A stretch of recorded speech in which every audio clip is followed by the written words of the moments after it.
A Mafia boss gave a black single mother his black card and walked away. Less than 30 minutes later, a transaction alert appeared on his phone. It wasn't alcohol. It wasn't electronics. It wasn't cash pulled from an ATM. Whatever she bought wasn't just unexpected. It mirrored something Jax Sterling had lost long before the money came. At 41, Jax had built his life on control. His name carried weight in rooms where no one raised their voice. Fear was efficient. Loyalty was bought. Mercy was optional. He wore tailored suits worth more than most people's rent and carried a black card that had never once been declined. Not because of its limit, but because no one ever questioned it. Yet power hadn't filled the silence. It only made it louder. That morning, he hadn't planned to stop at the grocery store. Coffee. 5 minutes. In and out. Then the line stalled. Ahead of him stood a black woman in a worn red shirt, frayed at the seams, holding a sleeping baby against her chest. A small teddy bear was pressed between the child's arm and her heart, like it was guarding something fragile. Her face carried the kind of exhaustion that didn't come from one bad day, but from too many hard ones stacked together. The cashier began ringing up the items. Milk, bread, diapers. The total appeared on the screen. The woman hesitated, then quietly said, "Please, remove the milk." Not for herself, for the baby. She slid her card into the reader anyway. Beep? Declined? She didn't argue. She didn't explain. She simply nodded once, as if confirming something she already knew, and pulled the teddy bear closer to her child. The cashier sighed. The baby stirred. And before logic could catch up with instinct, Jax Sterling stepped forward. He reached past her shaking hand and placed his black card on the terminal. "Use this," he said quietly. She turned, startled. He didn't wait for thanks. Didn't ask her name. Didn't offer conditions. He walked away, certain he already knew how this story would end. Jax didn't realize it then, but handing over that card wasn't charity. It was a test. And 30 minutes later, when his phone vibrated in his pocket, the receipt that appeared would force him to confront a truth about her and about himself that no amount of money could silence. If stories about unexpected kindness and the choices that quietly change lives matter to you, subscribe now. You'll want to see how this one unfolds. Jax Sterling had been called many things in his life, but afraid was never one of them. He didn't flinch at threats, didn't raise his voice when men twice his size tried to intimidate him. Fear was something other people carried, something he learned early how to remove from a room simply by standing still. His reputation wasn't built on chaos or spectacle. It was built on certainty. When Jax said something would happen, it did. When he promised consequences, they arrived quietly and completely. He controlled territory without ever walking it. Phones rang when he wanted them to. Doors opened before he touched them. Men who had survived wars, prisons, and rival crews still chose their words carefully around him. Not because he was loud, but because he was precise. Money followed the same rules. It came easily, endlessly, stripped of meaning. Penthouse views blurred together. Private elevators felt identical no matter the building. The black card in his wallet wasn't a luxury. It was an extension of him. A tool. Swipe, approve, move on. Yet beneath the tailored suits and controlled movements, there was a hollow space Jax never examined for too long. Silence followed him everywhere. Not the peaceful kind, but the heavy, echoing kind that lingered after conversations ended and rooms emptied. Nights stretched longer than they should have. Sleep came late, if at all. When it did, it brought no rest. Only dreams he couldn't remember and a pressure in his chest he refused to name. He told himself this was the cost of control. Attachment was dangerous. Empathy blurred judgment. Caring made men sloppy. He had watched powerful people crumble because they believed too much in others. He had learned the lesson early and learned it well. Trust was expensive. Mercy was risky. Detachment was survival. So he built his life accordingly. Clean lines, locked doors, no loose ends. Every relationship had a function. Every gesture had a reason. Even generosity was calculated, filtered through intermediaries and paperwork, distant enough to never touch him directly. That's why the moment in the grocery store unsettled him. It didn't fit. He hadn't planned it. There was no strategy behind it. No witnesses worth impressing. No advantage to gain. His body had moved before his mind could stop it, and that bothered him more than he wanted to admit. As he walked out into the parking lot, the automatic doors sliding shut behind him, Jax felt something unfamiliar tug at the edges of his control. Not guilt, not concern, expectation. He told himself he knew how this ended. He always did. People took what they could. Desperation revealed true character. The world confirmed his beliefs again and again. Still, as he got into his car and the engine purred to life, his hand lingered on the steering wheel longer than necessary. For the first time in years, Jax Sterling wasn't certain. And uncertainty, he would soon learn, was far more dangerous than fear. Imani Jones had learned how to disappear in plain sight. She kept her shoulders slightly rounded, her voice low, her eyes trained on the floor whenever lines grew long and patience ran thin. It wasn't shame exactly. It was preservation. Drawing attention invited questions, judgment, looks that lingered too long on the wrong details.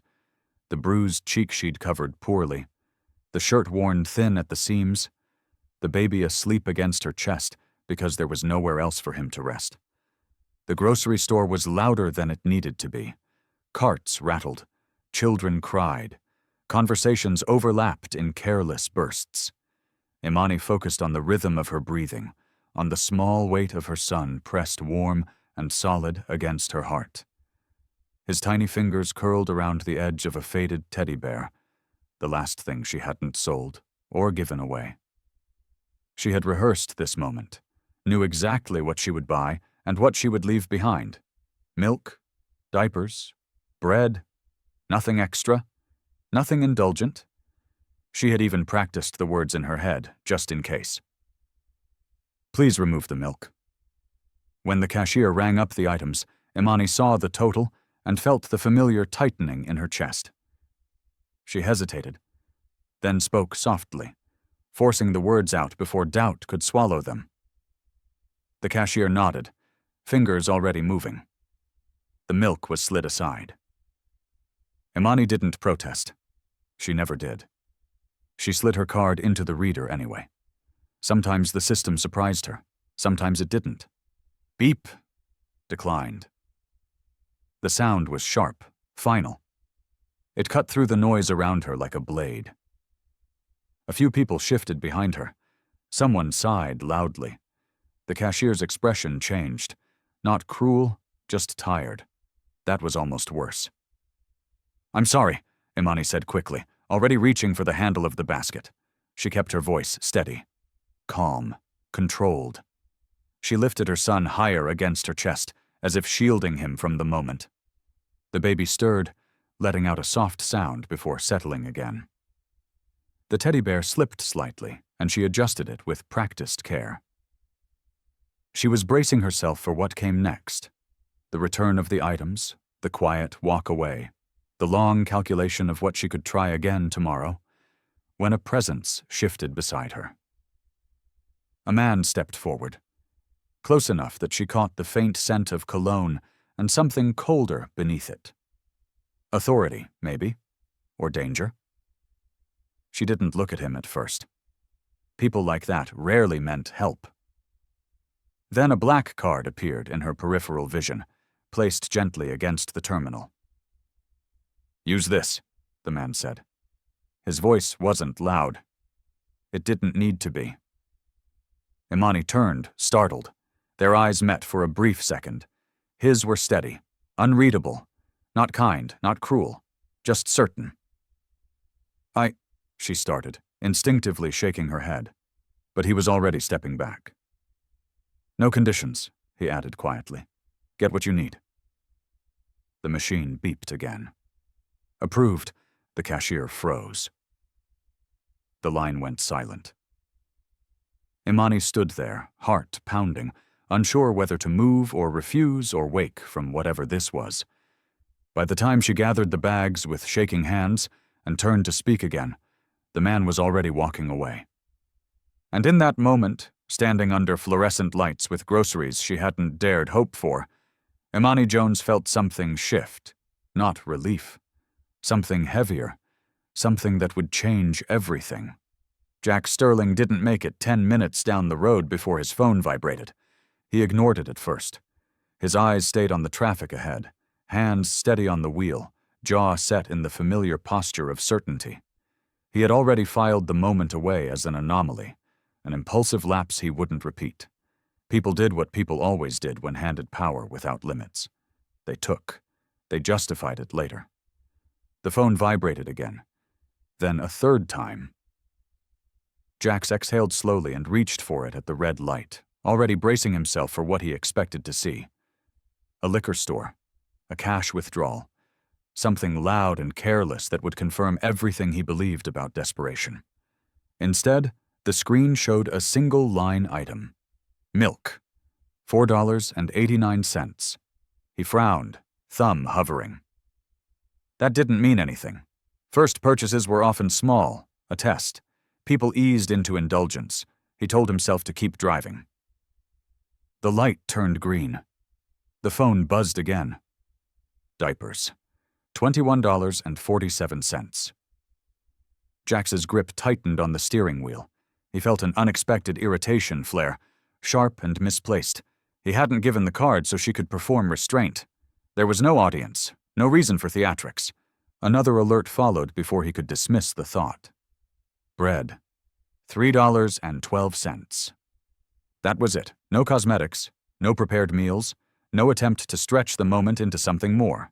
Just the quiet basics of survival, broken down into receipts that felt almost surgical in their simplicity. Jax pulled over without realizing he'd made the decision. The car idled as he stared at the screen, waiting for the next alert to undo the discomfort crawling up his spine. Nothing came. Minutes passed. Then more. The silence unsettled him. It felt wrong, like a room holding its breath. He checked the app again, scrolling as if something might appear if he looked hard enough. It didn't. For the first time in years, Jax felt his assumptions hesitate. Not break, just pause. He imagined her at the checkout, counting every item, weighing each choice like it mattered more than pride. The image irritated him. It didn't align with the version of the world that had kept him safe. He told himself this was temporary. The real spending would come later. People always circled back for themselves. Still, he couldn't shake the thought that had lodged itself in his mind. She hadn't even kept the milk. Jax leaned back against the headrest, eyes closing briefly. A memory surfaced uninvited. Standing in a kitchen long ago, listening to someone argue about what could be afforded and what had to wait. He pushed it away as quickly as it came. This wasn't personal. It couldn't be. Yet as he started the car again, one truth settled uncomfortably in his chest. Whatever came next, it wasn't going to be simple. And for a man who thrived on predictability, that was far more unsettling than excess ever could be. Jax told himself he wasn't watching. He told himself the phone just happened to be on the passenger seat, screen facing up, easy to glance at while traffic crawled. He told himself this was no different from tracking shipments or balances or numbers that mattered. Curiosity, nothing more. Another notification lit up the screen. Pharmacy, infant formula, $17.60. Jax's jaw tightened. Still essentials, still nothing reckless. He expected a pause after that, a turn toward comfort, maybe even something wasteful that would finally restore the balance of things. Instead, the pattern continued. Baby wipes, a small pack of socks, a discounted jacket, Each alert arrived spaced out, deliberate, as if every purchase had been weighed twice before being made. No rush, no spree, just careful decisions moving forward inch by inch. Jax slowed without meaning to, letting a car cut in front of him. He barely noticed. His attention stayed locked on the growing list, on the quiet discipline behind it. This wasn't restraint for show. There was no audience left to impress. Whatever performance he'd expected had ended at the checkout line. The realization bothered him. He parked outside his building but didn't go inside. The engine idled as the city moved around him, horns blaring, people crossing streets with places to be.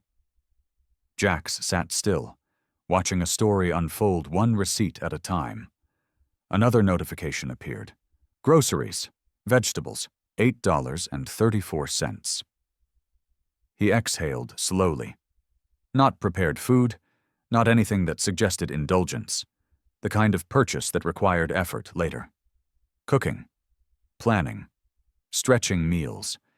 It felt intimate in a way that unsettled him.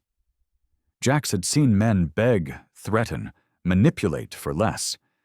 He'd watched desperation turn people sharp and selfish. Yet here was a woman who'd been handed access to more money than she'd likely ever seen, and she was spending it like it didn't belong to her. Because maybe, to her, it didn't. That thought landed harder than he expected. He checked the time. Nearly an hour had passed. The list stopped growing. No follow-up alerts, no late-night splurge to correct the imbalance. Just silence again. Jax finally turned the engine off. The quiet inside the car pressed in, thick and heavy. He imagined her leaving the store, balancing bags and a baby, already calculating how long each item would last. He imagined what it meant to carry responsibility like that every day, without backup, without certainty. A faint tension settled in his chest. Something between admiration and unease. This wasn't the outcome he'd anticipated. It wasn't greed or gratitude or relief. It was discipline, intention, a kind of strength that didn't announce itself. Jax stared at the dark screen of his phone, waiting for something to shift. Nothing did. And in that stillness, he understood something that unsettled him far more than any betrayal ever had. He hadn't just given away access to his money. He had given someone the chance to reveal who they were. And she was doing it quietly, without wasting a single dollar or a single moment. The realization didn't come all at once. It crept in slowly, between notifications and silence, until Jax found himself scrolling back through the list again. Then again, his thumb moving with more intent than he cared to admit. Milk, diapers, formula, socks, a jacket, vegetables, bread. The same careful pattern repeated like a quiet rule. There was something missing. At first, he told himself he was imagining it. People didn't think that way. Not when survival was on the line, not when no one was watching. Yet the more he looked, the more obvious it became. There was nothing for her. No prepared meals grabbed in exhaustion, no coffee, no chocolate bar slipped in at the counter, no hot food that didn't require effort or time, not even the milk she'd asked the cashier to remove. Everything on the list belonged to someone else. Her child. Jax leaned back in his chair, the soft hum of his apartment barely registering. He tried to recall the last time he'd gone without something small for himself. A convenience, a distraction. He couldn't remember. Comfort had always been available, always justified. If not now, then later. If not this, then something better. Imani Jones hadn't given herself that option. The thought pressed against his chest in an unfamiliar way. He imagined her standing in the aisle, weighing prices, calculating how long each item would last. Imagined her skipping past shelves she might have lingered at once, long before circumstances had trained her not to look. There was a discipline in that kind of sacrifice that unsettled him. Jax had seen loyalty enforced through fear, respect bought with money, obedience extracted through pressure. This was different. This was love stripped down to its barest form, choosing hunger so someone else didn't have to. Another notification appeared, and for a brief moment his pulse spiked. It wasn't food. It was a small purchase from a discount store. Baby blanket. Clearance. $6.99. Jax closed his eyes. He thought of the penthouse above him, temperature-controlled, silent, filled with objects chosen for appearance rather than need. He thought of the countless meals he'd half-eaten, the waste he'd never noticed because it never mattered. This mattered. He checked the time again. Hours had passed now. Still nothing for her. No late-night stop to correct the imbalance. No quiet reward after a day of restraint. Just absence. The weight of it settled fully then. Not as shock, but as something heavier. Recognition. Imani hadn't misunderstood the gift. She had respected it, treated it like a responsibility, not a rescue. She had taken what was necessary and nothing more, as if drawing a line she refused to cross. Jax stared at the screen long after it went dark. For the first time, the question wasn't what she would take next. It was what kind of person chooses to go without, when no one would ever know, and why that choice was unraveling him more than any threat ever had. The final receipt arrived late, so late that Jax had almost convinced himself there wouldn't be one. Night had settled over the city, turning windows into mirrors and streets into quiet ribbons of light. Jax sat alone in his apartment, jacket draped over a chair, phone resting on the table in front of him like a loaded question. He hadn't eaten. He hadn't turned on the television. He kept checking the time, then the screen, then telling himself to stop. The phone vibrated once. Just once! He picked it up immediately. It wasn't a restaurant. It wasn't groceries. It wasn't anything he had prepared himself to see. Community Resource Center. Donation, $42. Jax stared at the words, his mind refusing to arrange them into meaning. A donation didn't fit. Not here. Not now. Not after everything he'd already seen. He scrolled, half expecting the entry to disappear, to reveal itself as a glitch or a mislabel. It didn't. The amount wasn't large. It wasn't symbolic. It was specific, calculated. The kind of number someone arrived at after subtracting, after deciding what could be spared and what absolutely could not. His chest tightened. She had taken the excess, if there even was excess, and given it away, not upward, not to someone with influence or reach, but sideways, to people just as invisible as she was, people who would never know her name, people who would never thank her. Jax sank back into his chair, the air in the room suddenly too thin. He thought of all the times he'd written checks through lawyers, through foundations, through layers designed to keep him untouched by need. He thought of how generosity had always been something he controlled, measured, branded, distant. Clean. This wasn't clean. This was raw and quiet and deeply personal. Imani Jones hadn't seen the card as salvation. She hadn't treated it like luck or fate or escape. She had treated it like a trust, and she had redistributed it with a discipline that cut straight through him. For reasons he didn't fully understand, his vision blurred. He blinked once, then again, irritated at the sudden heat behind his eyes. He told himself it was exhaustion, hunger, anything but what it was. A crack. A small one, but enough. In that moment, Jax understood something he had spent his life avoiding. Power didn't come from having more than everyone else. It came from knowing when to give and how little you truly needed to survive. The final receipt wasn't loud. It didn't accuse him. It didn't ask for anything. It simply told the truth. And that truth reached places no threat ever had, leaving Jax Sterling sitting alone in the quiet, undone by a kindness he never saw coming, from a woman who owed him absolutely nothing. Jax didn't sleep. The donation sat in his mind like an unfinished sentence, looping, refusing to resolve.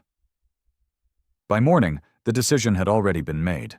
Not out of anger, not even curiosity, but something sharper. A need to hear the answer from her mouth.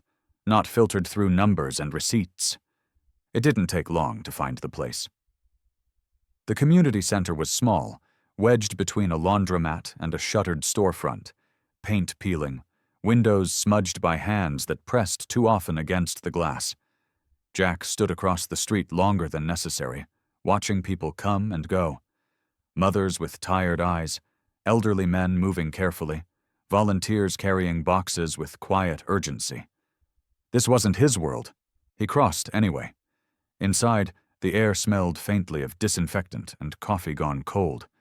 Conversations softened when he entered, not because they knew who he was, but because men like him carried gravity whether they wanted to or not. Imani was near the back, rocking her baby gently as she spoke to a volunteer. She looked different out of the grocery store's harsh light. Still tired, still worn, but steadier. Grounded.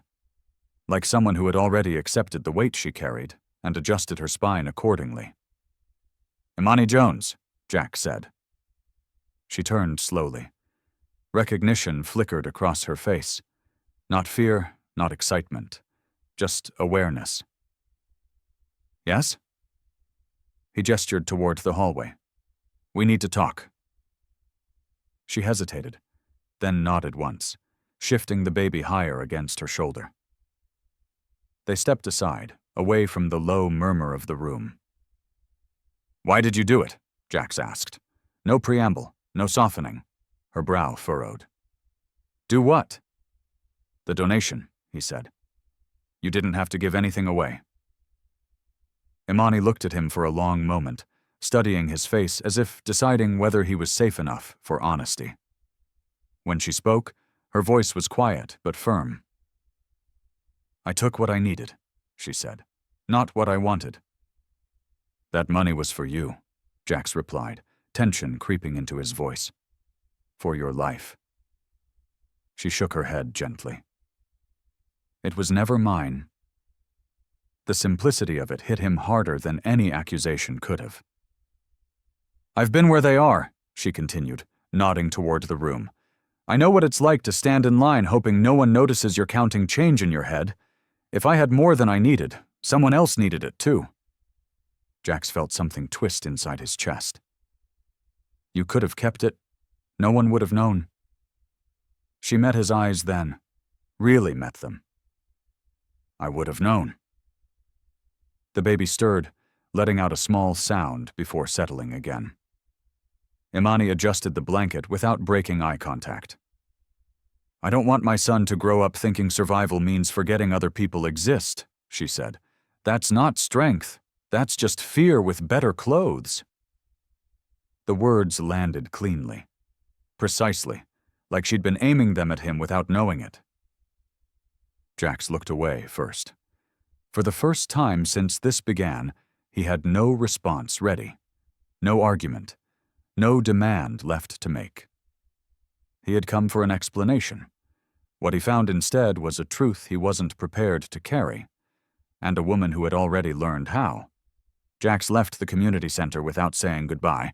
He walked past the chipped paint, past the volunteers carrying boxes with quiet urgency, past lives that continued without him needing to control them. The city felt louder outside, harsher. Car horns, footsteps, movement everywhere. And for the first time in a long while, none of it bent to his will. He got into his car and didn't start it. Imani's words stayed with him, settling in places he'd kept sealed for years. That's not strength. That's just fear with better clothes. He'd built an entire life on that kind of fear and called it discipline, called it intelligence, called it survival. The car's interior felt smaller than usual. Too quiet. He loosened his tie, then stilled, unsure what he was doing. He had mastered pressure, violence, risk. But this was different. This was standing in front of a mirror you couldn't break. Strength, he realized, had never looked like him. It didn't issue orders or demand loyalty. It didn't surround itself with guards or walls. It stood in grocery store lines and removed milk before anything else. It fed children first and went hungry without announcing it. It accepted help without letting it turn into entitlement. It gave away what little extra existed. Not for recognition, but because someone else needed it more.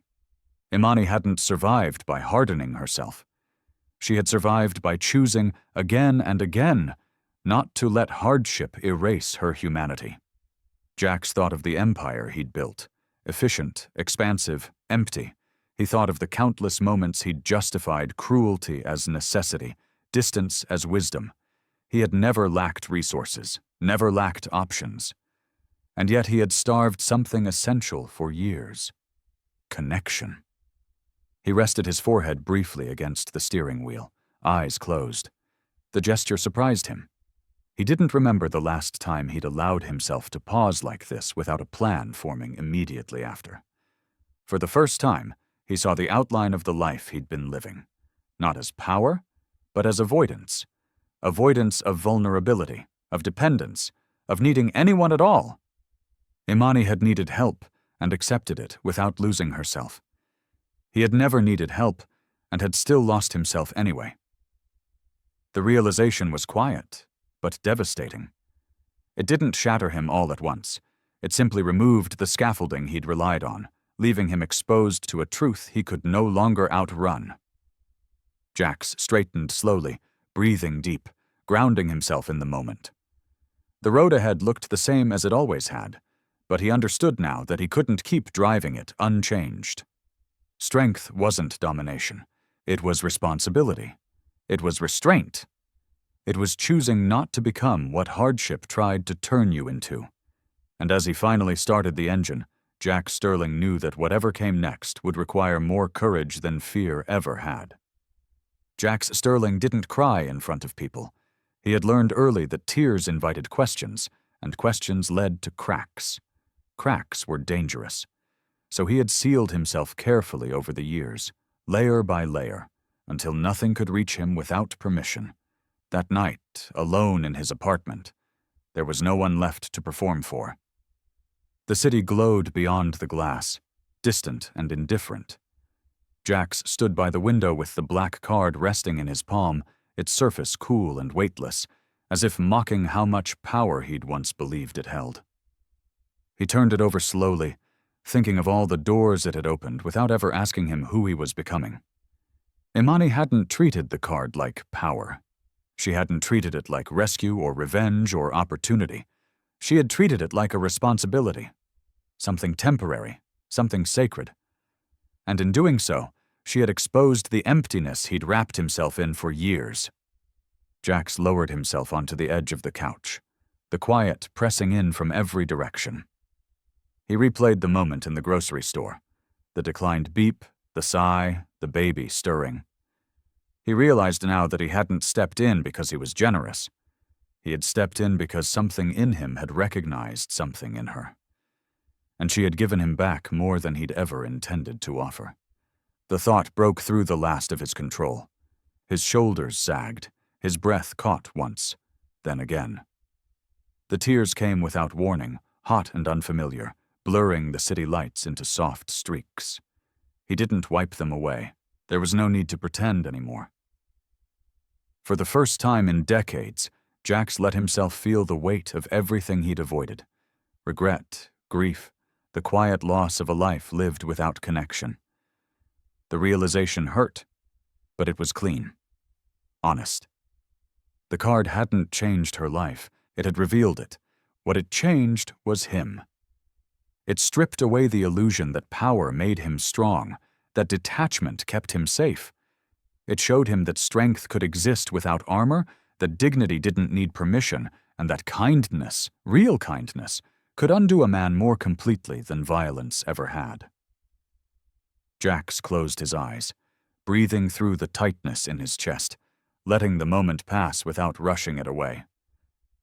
When he finally stood, he placed the black card down on the table, not with disgust, but with clarity. It was just plastic. What mattered was what you did when you had the chance to choose differently.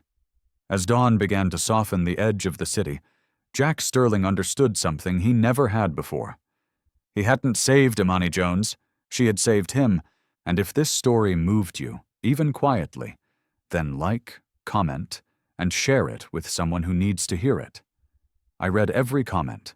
Subscribe and turn on notifications for more stories about the moments that change us when we least expect it.